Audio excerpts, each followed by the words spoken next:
welcome back to P3 Podcast. Today we're going to be going over Season 1, Episode 5, Dream Sorcerer, and also introducing a new format that we have for our show. So let's get into it. I'm Alicia. I'm Ivan. And I'm Edgar.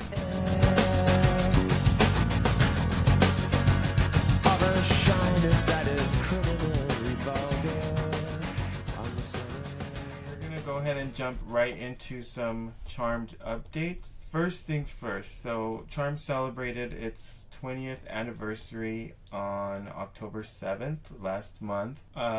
It's kind of sad there was no celebration for it, really. There was no Entertainment Weekly cover shoot like they've been doing for everything else, like Dawson's Creek, nothing and for the original Buffy, cast. And everyone gets a EW cover when they reach their little anniversaries, but of course not Charmed. So that kind of sucks. Like, there was no media representation. Like, no one did a little special or anything like that, as opposed to all the other shows that do. So it kind of sucked, but there are some other things that are being released related to Charmed, like a lot of merchandise. Charmed merchandise has always been pretty hard to find, and why all of a sudden now is everything being released? Yeah. This company called Mego Dolls. Are those and the I'm dolls? looking at them right now, and that's all I can do is just Oh laugh. my goodness. I've seen those in Target. They look nothing like them. I mean, these pictures, they're... Even the Barbies that I had in the 90s looked better than this. And why is it that they're releasing all of a sudden like all this Charmed merchandise? You think it's because of the new show? They're trying to market the new show, or trying to get more viewers? How is selling merchandise for the old show like helping the new show? Well, it's still... putting the name out there. That's one thing. Yeah. That's the main thing, putting the name out there, because people see merchandise for the older version of the show. They'll, get intrigued and be like, oh, Charmed, what's that? Yeah. Also, just the name Charmed, like, if someone were to stumble upon this merchandise like Charmed and they type it in Google, guess what's going to come up? The new show. The new show. Yeah. I mean, as well as the old stuff, but... Mostly the new stuff, since that's what's being marketed right now. Right, so that's true. It does give them exposure. But, I mean, did it really take them that long to realize that there's... money in behind this Charmed show. merchandise? Yeah. 20 years later. There's actually a fandom to support the right. show. Huge. Obviously. That's how it stayed on air. Like, come on. Everyone else gets merchandise. So, I mean, it's kind of cool, though, that they're coming out with merchandise at least. We're talking about these little Mego dolls. I mean, they're cute because it has a book of shadows, but their clothes isn't very cute, and they look like the little dolls you get at the swap meet. Like at the Dollar Tree. Yeah, like the off-brand Barbies. But I think that may be the style of those, because I've seen other ones and they look kind of weird. They market it as like classic, like because they do a lot of old shows. They do Star Trek, I Dream of Jeannie. But like I look at the I Dream of Jeannie, and that one looks cute. That one doesn't look bad. And there was also the Blu-ray release of Season 1, which I bought right when it came out. Of course. I'm trying to enjoy each episode because I don't want to binge through it so quick, but it's just, I can't help it. And I want to wait since we're reviewing every episode. Right. Yeah. But I'm like, oh, they just like, I can't wait. I have to see what it looks like in HD. Just wait. I haven't. I'm already like on episode like 9 or something. It's not like I haven't seen them. I think it looks really nice in HD. The only thing is that I'm disappointed about is like the stock footage when they show like the opening scenes. Like that's clearly not updated. It's so grainy. Oh No, yeah. it's all old. And the Full House stock footage scenes.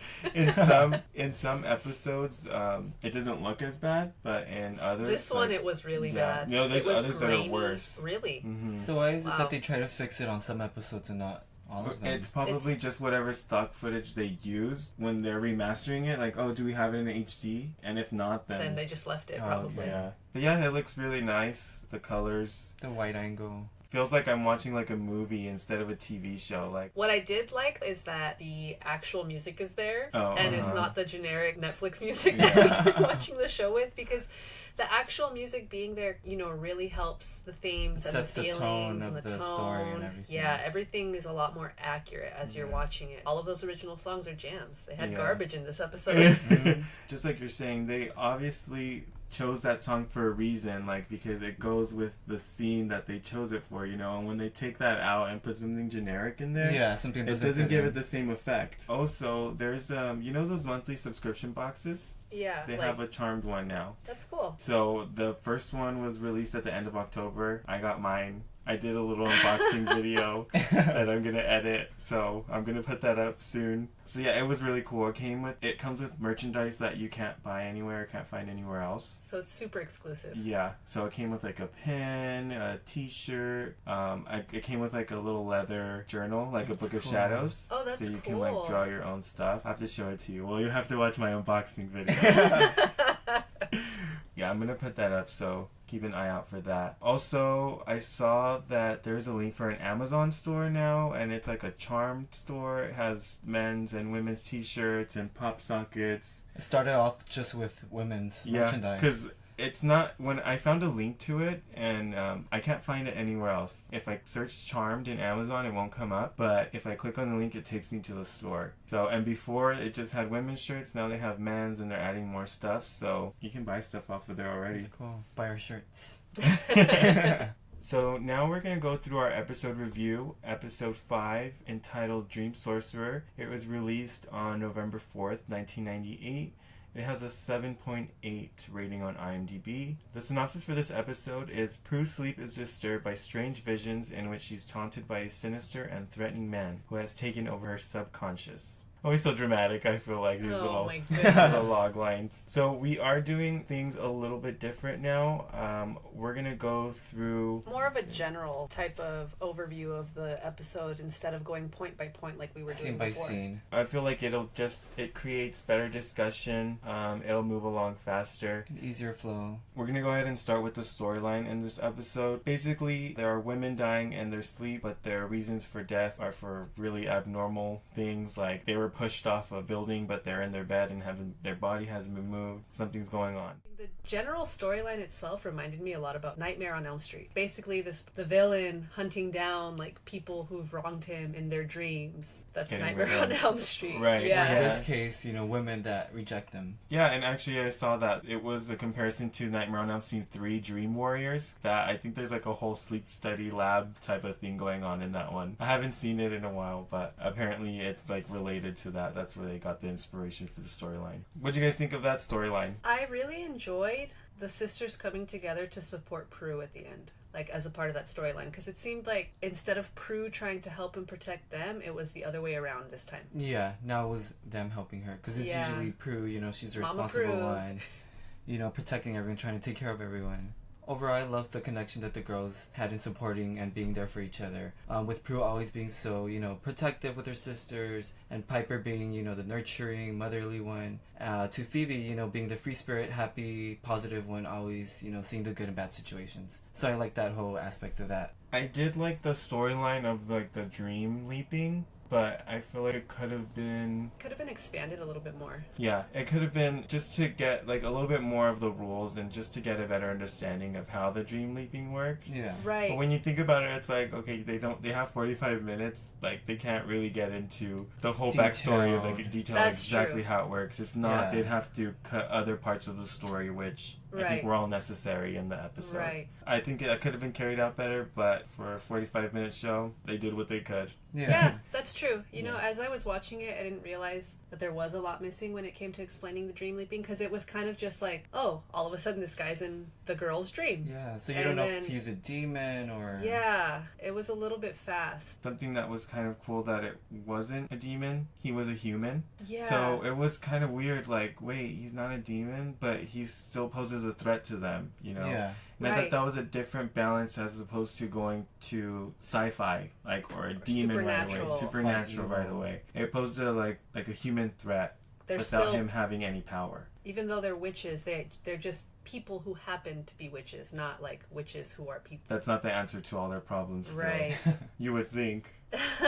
The second storyline comes from Phoebe convincing Piper to try this love spell with her. And, I mean, it starts out fine, but then it all goes south when every man wants their attention and they become crazy obsessed with them. They become psycho. Yeah. What do you guys think of the love story? The love spell storyline? I liked it. I liked that storyline, too. It was funny, and then it seemed like it also like taught them a lesson in a way. Yeah. Like again, teaching Phoebe a lesson about trying to use her powers for personal gain. Like there's always a downside. There's always a consequence. But young Phoebe, she doesn't see it that way though. Yeah, and I feel like having the Love Spell storyline and then the Dream Leaping storyline, it found a balance of fun and drama. Right. Yeah. Because the whole love spell thing was really fun. They were using their magic, and yeah, it was for personal gain, but you knew like nothing crazy was going to come from it. No. And if it did, it was reversible. Because the first thing they said is they can reverse the spell. Yeah. Right. So you know, like, it's kind of, they're just having fun with their magic as opposed to using it to fight. Yeah. So it was kind of like self-serving for them. So it made it comedic, but then, you know, the whole Dream Leaping and Prue in danger made it scary. Brought the whole seriousness of the episode. So I think it was a good balance in that aspect. I agree. So now we're going to get into depth about what we thought about each character this episode, including the main characters as well as guest characters. Yeah, we're kind of just going to talk about character development, anything in particular we want to discuss. So I'll start with Prue. I like the fact that there's certain traits that these characters have. It's shown in each story. Like this episode, Prue, she's overworked, but she doesn't stop working. She's a hard worker. She's a fighter. Doesn't matter if she's alone or doesn't have her or has her sisters with her. She doesn't, you know, she's gonna put up a fight. She doesn't give up. I thought that Prue, you could tell she still seems resistant to their magic. She's still trying to be the strong one among the three sisters. Like she wouldn't tell them about the Dream Sorcerer. Piper came to check on her in the bathtub. She just kind of brushed it off like, oh no, I'm fine, and didn't tell them about it until the next morning after the fact, after she woke up, after she had slept, after seeing those scratches on her back. But by that time they were gone, so there was nothing to show Piper, and then Piper just kind of leaned back on, oh, well, you're just overworked. I also liked how her reaction to when she caught Piper and Phoebe in the kitchen, like casting the spell. Yeah, trying to get the ingredients for the spell. You know, and it proves that she's still not accepting of her magic, and you know, it's only because she's so protective of her sisters and she doesn't want to see them get hurt. Then again, she is the oldest one, and, you know, she's, you know, the responsible one. You know, she doesn't want the girls, you know, using any of their magic for personal gain. Or in general, if they don't have to. Because I think she realizes more than the other two, or even more than the other two, that there's consequences to every action. Okay, so now we're going to move on to Piper. So Piper, this episode, I liked that she was willing to have fun with Phoebe. She's so traditional with her values, and she was so safe compared to Phoebe's wild streak asking for a man with lust. And she's fearless. Like a Harley. Yeah, Piper was so cutesy with her romance. And that's what I wrote too. I put, you know, this just shows how much of a hopeless romantic she is. Yeah. She wants real love so bad. You know, Phoebe's always talking about sex and whatever, but she's like, she doesn't care about that. She wants love. Yeah. She's always the one in the middle, you know. Sometimes she'll agree with, you know, Prue, you know, she'll be, you know, responsible. Sometimes she'll agree with Phoebe. In this case, you know, she went with Phoebe, and which was fun to see. The love spell. Yeah. It was fun to see her finally pick Phoebe and break out of her shell, have a little fun. Right, and then like you said, she's somewhat in the middle. That was still the case in this episode, because even though she went and she had fun with Phoebe for the love spell, she realized before anyone that something was wrong. Right. When all of those men started asking her out at once, she knew something was up and that there was going to be consequences. Yeah. And the first thing she does is call Prue when it goes wrong. Like, of course. She has nothing to do with this, and there she is, like, oh. And now we're gonna go to Phoebe. And Phoebe, I just like, you know, how she's always, you know, she always wants to have fun. She's the spontaneous, you know, always fearless, and, you know, she's always the one using her magic for personal gain, even though she doesn't see it that way.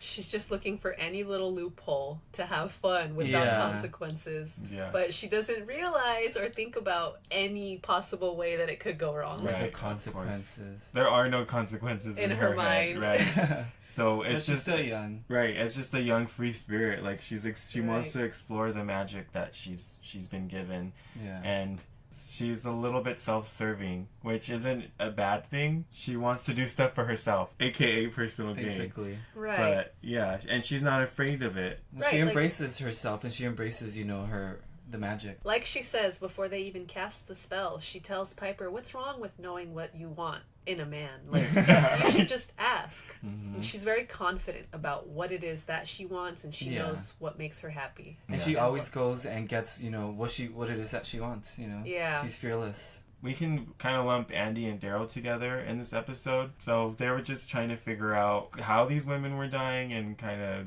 they figured out someone's murdering them because it fit like a... Fit an MO for a serial killer that they found in the FBI files for all these unsolved crimes of women who died locked in their rooms in bed, but they had the same injuries as a person who fell from like a 6-story building. There was not really much Andy and Prue interaction in this episode. Very little. I mean, there was the phone call when he wakes her up. Then the hospital and then at visit. the end, he was basically playing the detective in this episode. Right, which... Honestly, his faith in the supernatural causing crimes could solve so much for that police department, but they all think he's just like some crazy crackpot. Like, and he's the only one who's right. But at the end, Daryl believes him though. Right. Like, well, for this episode. We'll wait for the next supernatural thing to happen, and Daryl to be like, no, it's not supernatural. Well, even at first, they were really pushing Daryl as the skeptic for anything that Andy said, because even when Andy suggested, oh, look, we might be looking at a serial killer, he was like, no, like, he didn't want to believe it. He's the one that has to keep Andy grounded, like, that can't be possible, but when it totally is. Right. So those are the main characters, and then we have a couple of guest characters, which the Dream Sorcerer, aka Berman. I thought it was interesting that he wasn't a demon, he was human, like I said earlier. It was an interesting spin, because he was still creepy in a way, like knowing what they were gonna say. Like, I found that really creepy. Yeah. His voice, his seductive voice.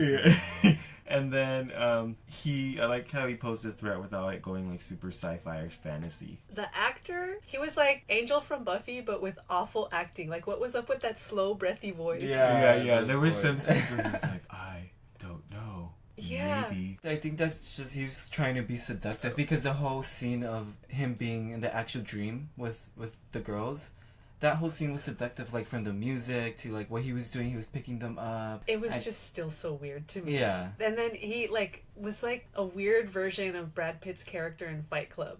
He reminded me of that because of the hair, and kind of like resembled it a little. The frosted tips. Yeah. Yeah, like Angel and then Brad Pitt in Fight Club mixed together. And Freddy Krueger without the claws, even though he still scratched Prue. Right, with what looked like gloves. Claws. And then I did write Hans as a guest character, but only because I had a comment that he had a nice body and not a cute face, but he recycles, so you know. They made a point to make sure you know that he recycles.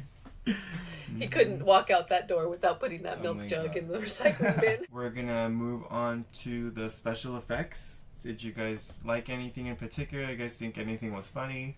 I loved that whole effect, that scene when Piper and Phoebe are casting the love spell. I love that whole camera angle, and you know, the smoke looked pretty awesome. Yeah, that was cool. That did look cool. Sky falling from the building when she was God. being murdered in her dream was so awful. It was like they just stood her in front of a green screen and then like pointed a fan behind her to make it look like she was falling. Like Windows 95. And wail, flap your arms around like you're falling really and you can fast. Totally see the edges too. She's like totally just standing still, not moving, and they're just dragging her on the computer, you know, down. Oh my gosh. They couldn't even do like a manual effect and put her on a dolly and pull her back. So yeah, there wasn't a lot of special effects. There was one freezing moment when Piper freezes Hans when is he about to throw the vase? Yeah, well, he throws it and then Piper stops it from going any further and hitting her and Phoebe. I thought that was pretty cool when they go and stand next to them, like to use the phone, and he's still there, like frozen. That was pretty cool. And I know this wasn't a special effect, but I did like the lighting effects when they would like go into the dream world.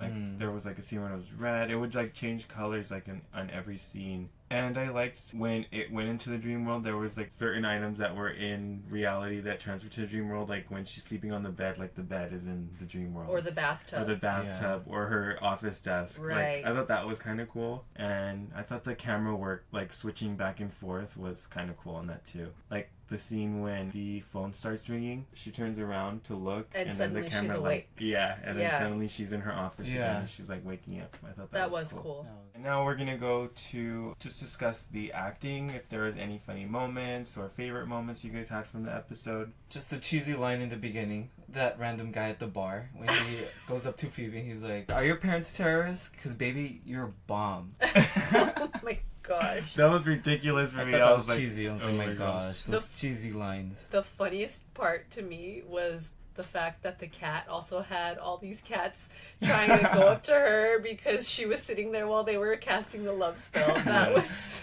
that would be funny. your favorite part, Alicia, the cat. The 2-second cat storyline.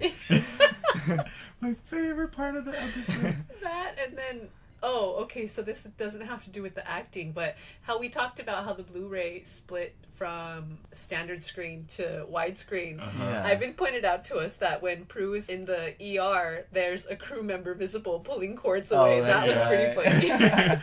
Yeah, so I mean, I'm pretty sure it's going to happen in a lot of episodes. Like, you'll be able to see something. I think I also caught something else in one of the earlier episodes, but I can't remember.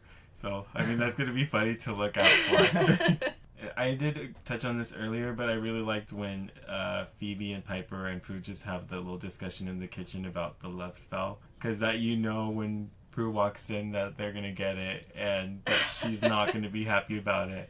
And she's going to think that they're crazy, but she still let them do it. And just the dialogue in that scene was really funny. Yeah. I just feel like those moments are... It's just so believable again. Just the chemistry that they have. Yeah. Also, when Piper's on the date with Jack and she notices all the guys like giving her the eye, like trying to pick up on her. Yeah. Like there's like 4 shots of creepy guys like Hey.